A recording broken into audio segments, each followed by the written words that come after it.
Kombëtarja shqiptare ka 2 ndeshje decisive tani më në mars për të kualifikuar në botrorin 2026. Ndeshja e parë dhe ajo finalja kryesore është kundrejt Polonisë. Të besuarit e Silvinjus faktikisht janë Strakosha, Kastrati, Dajsinani, Gjimshiti, Ajeti, Ismaili Ali, Hysaj Balliu, Cake, Plana, Mitaj dhe Pilo.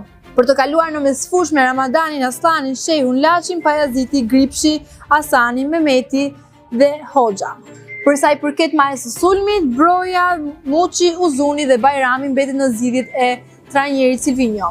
Kjo për shkak pasi të dëmtuarit Manaj dhe Daku kanë sjellë probleme në sulmin e kombëtares shqiptare me mungesën e tyre.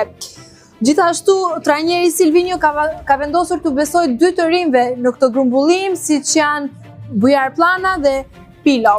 Të dy janë në repartin e mbrojtjes dhe të dy do i shërbejnë kombëtares shqiptare në repartin e mbrojtjes dhe për të arritur një rezultat sa më pozitiv. Gjithashtu, mbas 3 vitesh dhe mbas një kërkese shumë të madhe nga tifozët, duket sikur Silvinjo tashmë është bindur për të rikthyer përsëri Anis Mehmetin në ndeshje kundër Polonisë dhe kundër Ukrainës ose Suedisë, në varg në cilin nga dyshe do kalojë.